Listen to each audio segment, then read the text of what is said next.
তোমরা মুসলিমরা এত সাহস কি করে পাও যখন তোমাদের কাছে যুদ্ধের সরঞ্জাম নাই আর আমাদের কাছে আছে অনেক সম্পদ?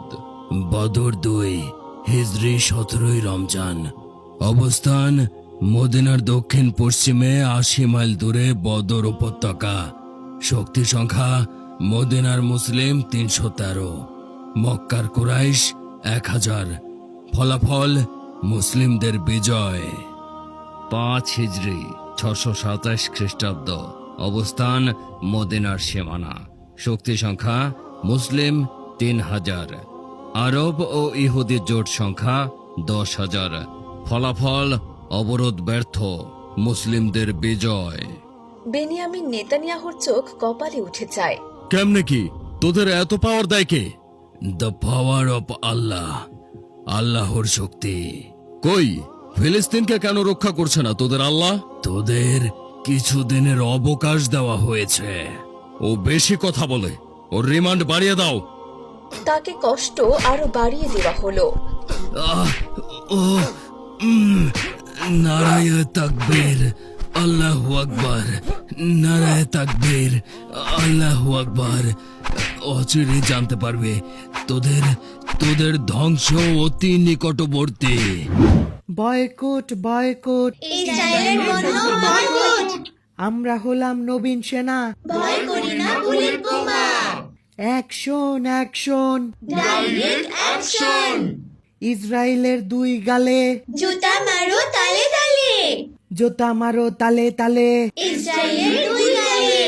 নারায়ে তাকবীর। আল্লাহু আকবার।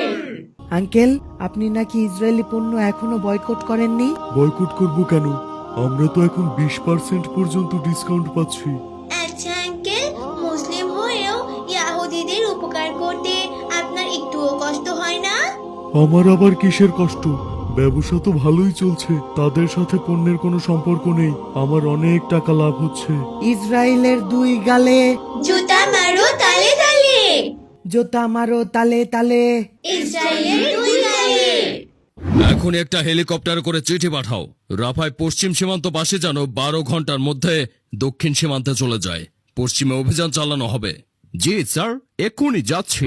আর বিমান কর্নেল, তুমি একটা কাজ করো, 12 ঘন্টা পর পরই দক্ষিণ সীমান্তে বিমান হামলা করো। স্যার, আপনি পশ্চিম তীরে অভিজাতদের কথা বলে দক্ষিণে যেতে বললেন, তাহলে পশ্চিম থেকে দক্ষিণে কেন হামলা চালাবেন? অল্প উড়িয়ে দিয়ে মন ভরবে না, তাই একত্র করে উড়িয়ে দেব। আমি বর্তমান বিশ্বের ভয়ঙ্কর ফেরাউন।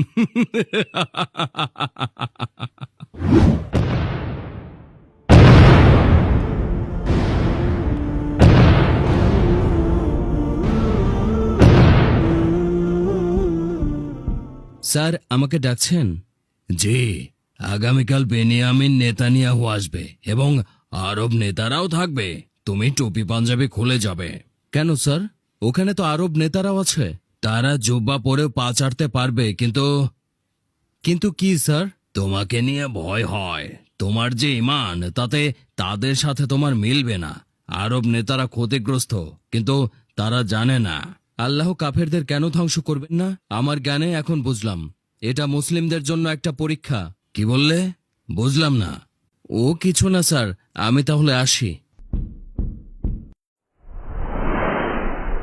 পরের দিন সব নেতারা উপস্থিত হয় এবং নেতানিয়াহুর পা টিপতে থাকে। তখন রফিক সাহেবও হাজির হয় এবং একটু দূরে সে বসে পড়ে।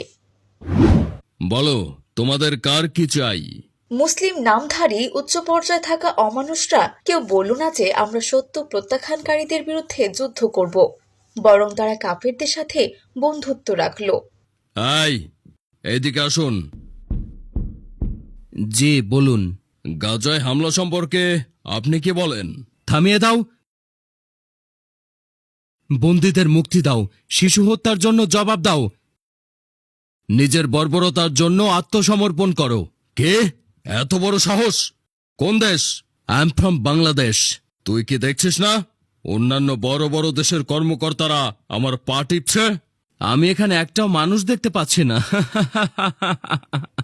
পা টিপা তো দূরের কথা, বাংলাদেশের প্রত্যেকটা মুসলিমের পায়ে যদি উড়ন্ত জুতা থাকতো, আজকে তুই আরামে বসে থাকতে পারতি না। বাংলাদেশ তো পুরোই আল্লাহর ভক্ত তাহলে। মুসলিম নেতারা এভাবে পাঠ